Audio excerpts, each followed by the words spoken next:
ನಮಸ್ಕಾರ. ನನ್ನ ಹೆಸರು ಡಾಕ್ಟರ್ ಮಹೇಶ್ ಡಿ.ಎಂ. ನಾನು ಆಸ್ಟರ್ CMI ಹಾಸ್ಪಿಟಲ್ ಹೆಬ್ಬಾಳಲ್ಲಿ ಕನ್ಸಲ್ಟೆಂಟ್ ಎಂಡೋಕ್ರೈನಾಲಜಿಸ್ಟ್ ಅಂದರೆ ಹಾರ್ಮೋನ್ ತಜ್ಞನಾಗಿ ಕೆಲಸ ಮಾಡ್ತಾಯಿದ್ದೀನಿ.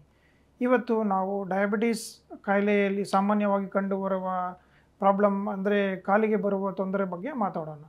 ಸಾಮಾನ್ಯವಾಗಿ ಡಯಾಬಿಟೀಸ್ ಮತ್ತು ಕಾಲು ಅಂದರೆ ಗ್ಯಾಂಗ್ರೀನ್ ಅಂತ ನಮಗೆ ಭಯ ಆಗುತ್ತದೆ. ಆದರೆ ಗ್ಯಾಂಗ್ರೀನ್ ಬರುವ ಮುಂಚೆ ಡಯಾಬಿಟೀಸ್ನಿಂದ ಬರುವ ತೊಂದರೆಗಳು, ಕಾಲಿಗೆ ಬರುವ ತೊಂದರೆಗಳನ್ನು ನಾವು ಕಂಡುಹಿಡಿದುಕೊಂಡ್ರೆ ಗ್ಯಾಂಗ್ರೀನ್ ಬರುವ ಸಾಧ್ಯತೆಯನ್ನು ಕಮ್ಮಿ ಮಾಡ್ಬೋದು. ಮತ್ತು ಬರುವುದಕ್ಕಿಂತ ಮುಂಚೆ ಸರಿಯಾಗಿ ನಾವು ಟೆಸ್ಟ್ ಮಾಡಿಕೊಂಡ್ರೆ ನಾವು ಅದನ್ನು ಪ್ರಿವೆಂಟ್ ಮಾಡ್ಬೋದು. ಮತ್ತು ಬೈ ಚಾನ್ಸ್ ನಮಗೆ ಕಾಲಿಗೆ ಬಂದರೆ ಏದನ್ನು ತೊಂದರೆ ಬಂದರೂ ಕೂಡ ನಾವು ಅದಕ್ಕೆ ಪರಿಹಾರ ಕರೆಕ್ಟಾಗಿ ತಗೊಳ್ಳೋದಕ್ಕೆ ಇವತ್ತು ನಾನು ನಿಮಗೆ ಸ್ವಲ್ಪ ಮಾಹಿತಿಯನ್ನು ತಿಳಿಸ್ಕೊಡ್ತೀನಿ. ಸೊ ಡಯಾಬಿಟೀಸ್ ಮತ್ತು ಡಯಾಬಿಟಿಕ್ ಫುಟ್ ಅಂದರೆ ಡಯಾಬಿಟೀಸಿಂದ ಬರುವ ಕಾಲಿಗೆ ತೊಂದರೆಗಳನ್ನು ನಾವು ಯೂಶ್ವಲಿ ನರದ ಪ್ರಾಬ್ಲಮ್ ಮತ್ತು ರಕ್ತನಾಳದ ಪ್ರಾಬ್ಲಮ್ ಆಗಿ ಎರಡು ವಿಧವಾಗಿ ಹೇಳ್ಬೋದು. ಮೂರನೇದು ಆಗಿ ಮೂಳೆಗೂ ತೊಂದರೆ ಬರ್ಬೋದು ಮತ್ತು ಸ್ಕಿನ್ ಅಂದರೆ ಚರ್ಮಕ್ಕೆ ಬರುವ ಪ್ರಾಬ್ಲಮ್ಸ್ ಕೂಡ ಇರ್ಬೋದು. ಸಾಮಾನ್ಯವಾಗಿ ಹೆಚ್ಚಾಗಿ 80% ಬರೋ ಪ್ರಾಬ್ಲಮ್ಗಳು ಅಂದರೆ ತೊಂದರೆಗಳು ರಕ್ತನಾಳದಲ್ಲಿ ರಕ್ತ ಚಲನೆ ಕಮ್ಮಿ ಆಗಿ ಆದರೆ ಗ್ಯಾಂಗ್ರೀನ್ ಆಗುವುದು. ಮತ್ತು ಅದು ಇನ್ಫೆಕ್ಷನ್ ಆದರೆ ಕೊಳೆತು ಹೋಗೋದಕ್ಕೆ ವೆಟ್ ಗ್ಯಾಂಗ್ರೀನ್ ಅಂತ ಕರಿತೀವಿ. ಡಯಾಬಿಟೀಸ್ ನರಕ್ಕೆ ಬರುವ ಪ್ರಾಬ್ಲಮ್ಗೆ ನಾವು ಯೂಶ್ವಲಿ ಸೆನ್ಸರಿ ನ್ಯೂರೋಪತಿ ಅಥವಾ ಮೋಟಾರ್ ನ್ಯೂರೋಪತಿ ಅಂತ ವರ್ಡ್ ಯೂಸ್ ಮಾಡ್ತೀವಿ. ಹಾಗಂದರೆ ನಮ್ಮ ಕಾಲಿನಲ್ಲಿ ನಮಗೆ ಸೆನ್ಸೇಷನ್ಸ್ ತುಂಬ ಕಮ್ಮಿ ಆಗುತ್ತೆ. ಅಂದರೆ ಬಿಸಿಯಾಗಿರೋದು, ತಣ್ಣದಾಗಿರೋದು ಅಥವಾ ನೋವಿನ ಸೆನ್ಸೇಷನ್ ಇರುವುದಿಲ್ಲ. ಅದಕ್ಕೆ ನ್ಯೂರೋಪತಿ ಅಂತ ಕರಿತೀವಿ. ತುಂಬ ಅಡ್ವಾನ್ಸ್ ಸ್ಟೇಜ್ ಆದರೆ ಆವಾಗ ನಮಗೆ ಇಂಬ್ಯಾಲೆನ್ಸ್ ಆಗಿ ಬೀಳುವಂಥ ಸಾಧ್ಯತೆ ಇರುತ್ತೆ. ಸೊ ಇದನ್ನೆಲ್ಲ ತಡೆಗಟ್ಟಬೇಕು ಅಂದರೆ ಮುಖ್ಯವಾಗಿ ಶುಗರ್ ಅಂದರೆ ಸಕ್ಕರೆ ಕಂಟ್ರೋಲಲ್ಲಿರಬೇಕು. ಬಟ್ ನಾವು ಕಂಡುಹಿಡಿಯೋದು ಹೇಗೆ ನಮಗೆ ನರಗಳಲ್ಲಿ ಪ್ರಾಬ್ಲಮ್ ಇದೆಯಾ ಅಥವಾ ರಕ್ತನಾಳ ಚಲನೆಯಲ್ಲಿ ಪ್ರಾಬ್ಲಮ್ ಇದೆಯಾ ಅಂತ ಕಂಡುಹಿಡಿಬೇಕು. ಅದಕ್ಕೆ ಸಾಮಾನ್ಯವಾಗಿ ನಮ್ಮ ಹಾಸ್ಪಿಟ್ಲಲ್ಲಿ ನ್ಯೂರೋಪತಿ ಟೆಸ್ಟಿಂಗ್ ಅಂತ ಮಾಡ್ತೀವಿ ಮತ್ತು ವ್ಯಾಸ್ಕ್ಯುಲರ್ ಡಾಪ್ಲರ್ ಅಂತ ಮಾಡ್ತೀವಿ. ಅದರಲ್ಲಿ ನಮಗೆ ಈಸಿಯಾಗಿ ಕಂಡುಹಿಡಿಬೋದು ರಕ್ತದಲ್ಲಿ ಚಲನೆ ಏನಾದರೂ ತೊಂದರೆ ಇದೆಯಾ ಅಂತ. ಸೊ ಅದಕ್ಕೆ ನಾವು ಎಲ್ಲರೂ ಡಯಾಬಿಟೀಸ್ ಇರೋರೆಲ್ಲರಿಗೂ ವರ್ಷಕ್ಕೊಂದು ಸರಿ ನಿಮ್ಮ ರಕ್ತನಾಳಗಳು ಮತ್ತು ನರಗಳ ಪರೀಕ್ಷೆಯನ್ನು ಮಾಡ್ಕೊಳ್ಳಿ ಅಂತ ಹೇಳ್ತೀವಿ.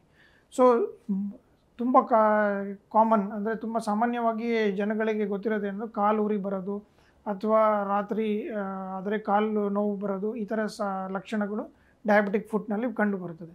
ಆಮೇಲೆ ನೀವೆಲ್ಲಾದರೂ ಆಚೆ ನಡ್ಕೊಂಡು ಹೋದರೆ ಬಿಸಿ ಗೊತ್ತಾಗೋದಿಲ್ಲ. ಅದಕ್ಕೆ ನಾವು ಯಾವಾಗಲೂ ಹೇಳ್ತೀವಿ ಆಚೆ ಹೋದರೆ ನೀವು ಚಪ್ಪಲ್ ಇಲ್ಲದೆ ನಡಿಕೂಡ್ದು ಅಂತ.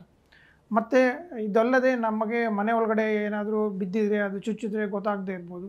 ಅದಕ್ಕೆ ಅವಾಗ ರಾತ್ರಿ ಮಲಗೋಕ್ಕಿಂತ ಮುಂಚೆ ಅಥವಾ ಸಾಮಾನ್ಯವಾಗಿ ಬಿಡುವಿದ್ದಾಗ ನಮ್ಮ ಕಾಲಿನ ಪರೀಕ್ಷೆಯನ್ನು ನಾವೇ ಮಾಡಿಕೊಳ್ಳಬಹುದು.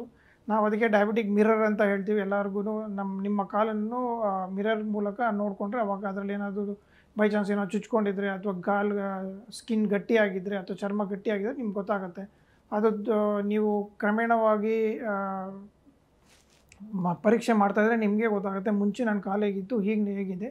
ಅದರಿಂದ ನಾನು ಡಾಕ್ಟ್ರ್ ಹತ್ರ ಹೋಗಿ ತೋರಿಸ್ಕೊಂಡ್ರೆ ನನಗೆ ಮುಂದೆ ಡಯಾಬಿಟೀಸ್ ಫುಟ್ ಅಂದರೆ ಕಾಲಿಗೆ ಬರುವ ಈ ತೊಂದರೆಗಳ ಜೊತೆಯಲ್ಲಿ ಡಯಾಬಿಟಿಕ್ ಫುಟ್ ಅಲ್ಸರ್ ಗಾಯ ಆಗಿ ಮತ್ತು ಅಲ್ಸರ್ ಆಗಿ ಮತ್ತು ಗ್ಯಾಂಗ್ರೀನ್ ಆಗುವಂಥ ಪರಿಸ್ಥಿತಿಯನ್ನು ತಡೆಗಟ್ಟಲು ಸಾಧ್ಯವಾಗುತ್ತದೆ. ಸೊ ಅಡ್ವಾನ್ಸ್ಡ್ ಆಗಿ ನಾವು ಡಯಾಬಿಟಿಕ್ ಫುಟ್ ಬಂದರೆ ನಮ್ಮಲ್ಲಿ ವ್ಯಾಸ್ಕ್ಯುಲರ್ ಸರ್ಜನ್ಸ್ ಇದ್ದಾರೆ ಮತ್ತು ಹೈಪರ್ಬೇರಿಕ್ ಆಕ್ಸಿಜನ್ ಥೆರಪಿ ಅಂತ ಇದೆ. ಅದು ಅಡ್ವಾನ್ಸ್ ಟೆಕ್ನಾಲಜಿ ಯೂಸ್ ಮಾಡಿ ನಾವು ಪೇಷಂಟ್ಸ್ಗೆ ಟ್ರೀಟ್ಮೆಂಟ್ ಕೊಡ್ತೀವಿ. ಬಟ್ ಇದರಲ್ಲಿ ಹೋಗಕೂಡ್ದು ಅನ್ನೋದೇ ನಮ್ಮ ಗುರಿ.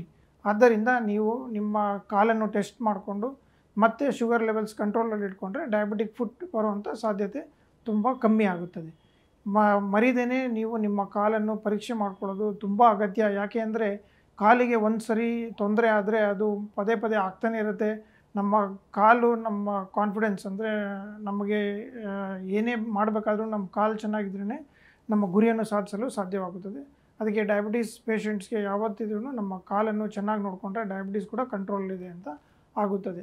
ಹೆಚ್ಚಿನ ಮಾಹಿತಿಗಾಗಿ ಅಥವಾ ನಿಮಗೆ ಬೇರೆ ಏನಾದರೂ ಡಯಾಬಿಟಿಕ್ ಫುಟ್ ರಿಲೇಟೆಡ್ ಪ್ರಾಬ್ಲಮ್ಸ್ ಇದ್ದರೆ ನಮ್ಮ ಹಾಸ್ಪಿಟ್ಲಿಗೆ ಬಂದರೆ ನಾವು ಎಲ್ಲ ತಜ್ಞರಿದ್ದೀವಿ. ಎಲ್ಲರೂ ಸೇರಿ ಒಟ್ಟಿಗೆ ನಿಮಗೆ ಪರಿಹಾರ ಕೊಡ್ತೀವಿ.